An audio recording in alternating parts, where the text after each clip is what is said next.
حبايب قلبي، انا النهارده جايبه لكم فكره عبقريه للشامبو بتاع الشعر وفكره كمان للزيت. فكرتين عبقريتين بجد. انا اللي عملت الشامبو دوت والزيت بالطريقه ديت. عايزين تعرفوا بقى الحاجات الحلوه قوي قوي اللي انا عملتها ديت عملتها ازاي؟ خشوا الفيديو بتاعي وتابعوه عشان تعرفوا النهارده انا اشتريت ايه وعملت ايه، والشامبو والزيت ازاي انا عملتهم كده. يلا ده زيت شعر اهوت ودوت الشامبو. يلا بقى خشوا الفيديو بتاعي وشوفوا انا عملت الزيت والشامبو ازاي كده، والمشتريات بتاعتي النهارده هتبقى ايه. متنسوش اللايكات يا جماعه.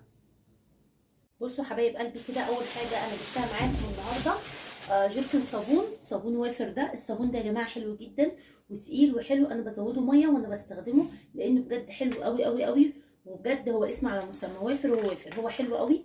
وبصوا يعني اقول لكم ايه، بجد انا بنصحكم انكم تجيبوه. دوت سعره قد ايه؟ انا جايبه من محل المنظفات عادي فما عندهمش فواتير، فخليته كتب لي الاسعار على ورقه. بصوا بقى جيركن الصابون اللي انا جايباه دوت، جايباه اللهم صل على سيدنا محمد عليه الصلاه والسلام. بكام هجيبه لكم، هو كتب حاجات كتير. جيركن الصابون دوت ب 58 جنيه. ده ب 58 جنيه. تمام.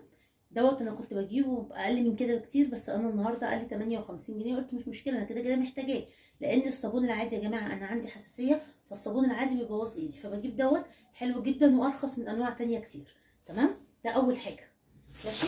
تاني حاجه كده معانا، ده برضو احنا بنستخدمها في البيت، اللي هو الهاربت بتاع الحمام دوت ب 45 جنيه. ماشي. دي بتكفيني الشهر كله يا جماعه، بتلمع لي الحمام وبتخليه نضيف. تمام. برضو دي حاجه عاديه. جبت ازازه زيت شعر اللي هي ديت. ازازه الزيت دي ب 45 جنيه. شايفين ازازه الزيت دي ب 45 جنيه، يعني نفس السعر دوت.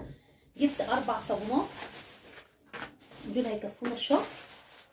ماشي. يعني كلها حاجات عاديه يا جماعه. صابون غسيل بتاع مواعين، منظف الحمام بتاع التواليت، زيت شعر، صابون. ال4 صابونات دول بكام؟ ال4 صابونات دول ب 48 جنيه دول. تمام. يعني بقول لكم كمان في ناس هتقول ان الاسعار كده عندي حلوه مش غاليه ولا حاجه. ماشي. جبت ازازه الشامبو ديت لان انا ولادي شعرهم مليان قشر وعماله ادور على شامبو لشعرهم، فما صدقت اني لقيت الازازه دي لان مش لاقيها في السوق اساسا.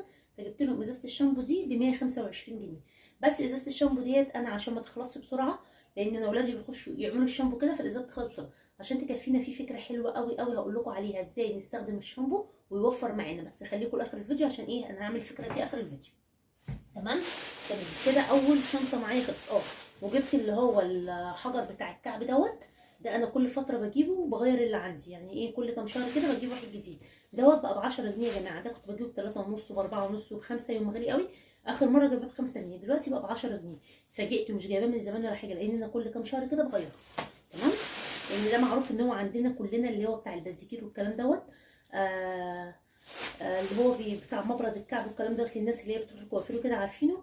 وفي ستات كتير قوي بتجيبوا البيت لتنظيف الرجل وكده. تمام. هنا بقى عندي دي حاجه عاديه جدا جدا. ماشي. انا عندي الغساله بتاعتي اوتوماتيك زي ما انتم عارفين، فانا هجيب مسحوق اللي هو العادي مش اوتوماتيك ولا حاجه. شنطه المسحوق دي او كيس المسحوق ده 2 كيلو اوكسي. جايباه ب 90 جنيه. تمام. تمام. احنا كده ايه مع بعض حلوين قوي قوي.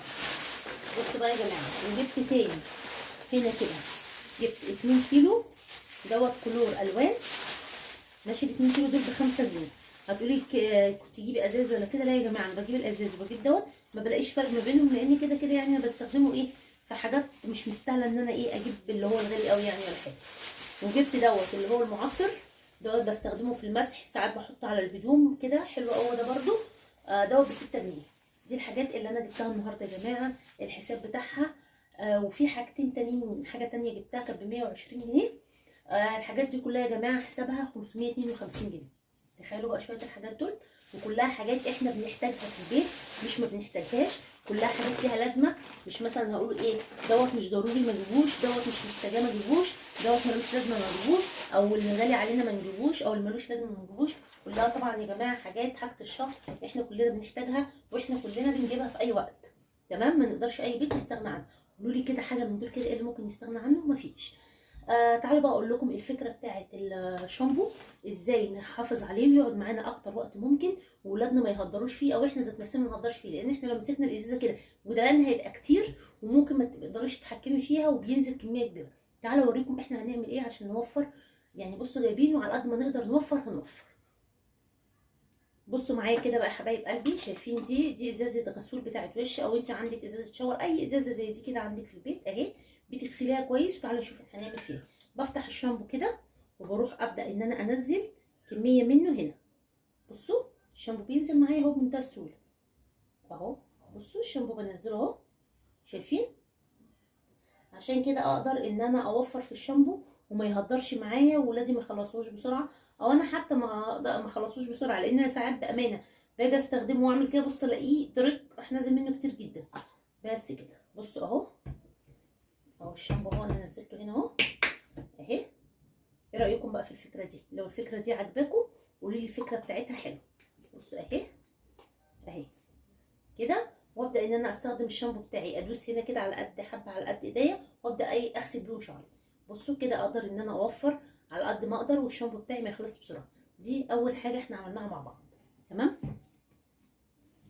حلوه الفكره دي؟ لو حلوه قولوا لي حلوه.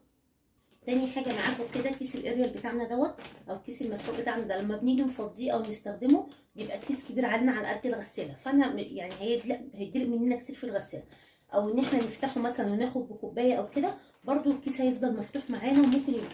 اقول لكم بقى احنا هنعمل ايه. انا بجيب يا جماعه البرطمانات دي عندي كده، انا مش محتاجاها. الاول بنفتح الكيس زي ما انتم شايفين كده، بفتح الكيس كده ماشي، دي اخليها مش هرميها. باجي بقى هنا كده على الكيس عندي، على البرطمان عندي، برطمانات عندي قديمه انا مش محتاجاها. لو عندك برطمان واحد ياخد الكميه كلها تمام، بس انا عشان دول مش هياخدوا الكميه كلها، الواحد فيهم بياخد كيلو، وانا عندي هنا شويه قبل كده بس دول برضو نفس النوع، فاحطهم على بعض عادي مفيش مشكله. كده اهو واحد كده، بسم الله ريحته حلوه قوي يا جماعه على فكره. بصوا بقى كده،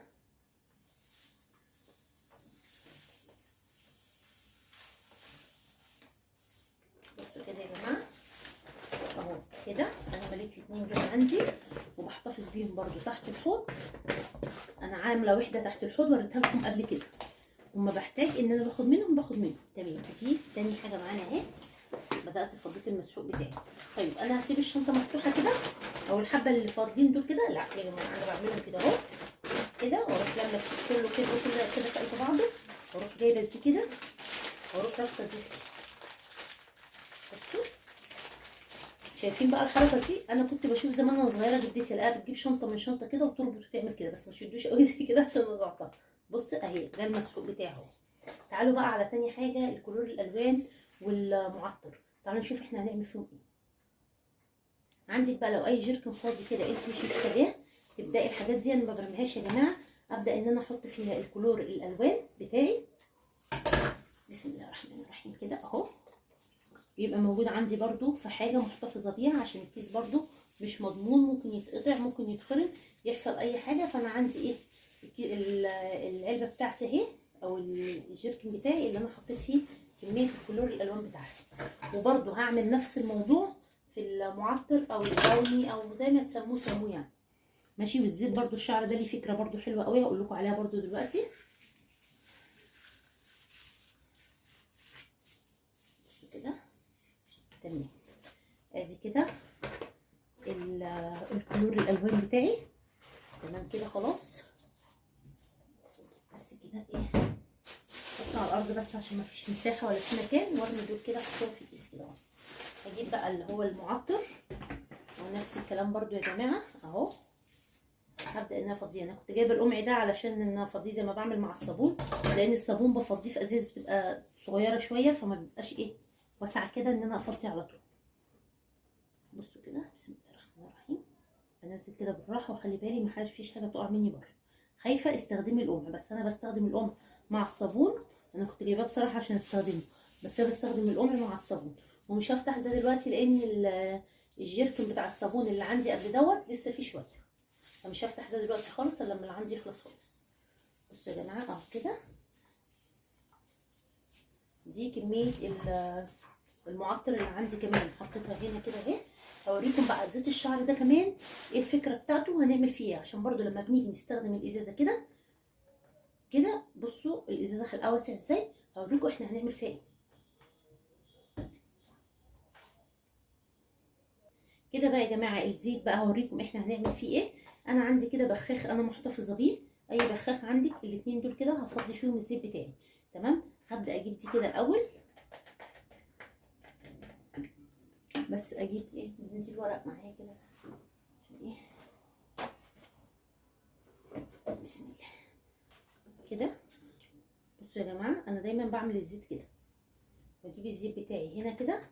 بصوا بقى هنا الحلق ده واسع وده ضيق، فهبدا ان انا احط كده القمع بتاعي، بس احاول ما اخليش الزيت بقى ايه ينزل في الحرف ولا الكلام ده، انش ان هو يبقى في النص بالظبط. شايفين ده الزيت بتاعي برده هنا هيبقى بخاخ عشان بصوا نازل كتير ازاي. بس كده. ودي كمان اكمل هنا شويه دول هنا، بس دي هتبقى برضو صغيره قوي قوي. انا ابدا ان انا انزلها كده، احاول بقى انزل انا كده بالراحه مع نفسي. بسم الله الرحمن الرحيم معايا كلها. هبدا بقى اجي كده اقفل دي كده اهي،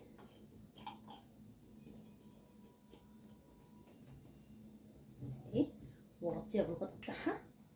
وعندي دي اخرى كده بقفلها اهي واغطيها بالغطا بتاعها اهي. واما احتاج استخدمها بقى ادوس بالبخاخ بتاعي، امسحها بس كده من بره كده، امسحها كده. بص بقى محتاجه استخدم يا جماعه من البخاخ بتاعها واستخدم وادوس كده كده. انا وفرت الزيت معايا، وبرده خدت بالي ان هو ايه لا يتدلق مني او يهدر او كده. دلوقتي بقى الازازه دي كده خلاص، ممكن اخليها بقى، ممكن احتاجها في اي حاجه تانية، انا مش هرميها، ممكن احتاجها ان انا هعمل بيها اي حاجه تانية. عايزه احط حاجه في كميه صغيره هنا ممكن احطها هنا. تمام كده بقى ايه. والقمع بتاعه كمان اهو. بص بقيت اقول لكم عايزه بالراحه، عاملاها ايه على قد النص بالظبط كده بقى يا جماعه. الحاجه عندي كده تمام، والفيديو بتاعي كده النهارده خلص، فيديو المشتريات اللي وريكم بقى. يا رب تكون افكاري عجبتكم، وريكم فكره الشامبو، وريكم فكره الزيت ازاي نستخدمه. يا ريت بقى يا رب الفيديو بتاعي يكون عجبكم، واكون قدرت اقدم لكم كل جديد. ويا رب تكون افكاري حلوه، وقولوا لي كده الاسعار بتاعتكم زي الاسعار بتاعتنا ولا لا. ويلا ما تنسوش بقى اللايكات يا جماعه.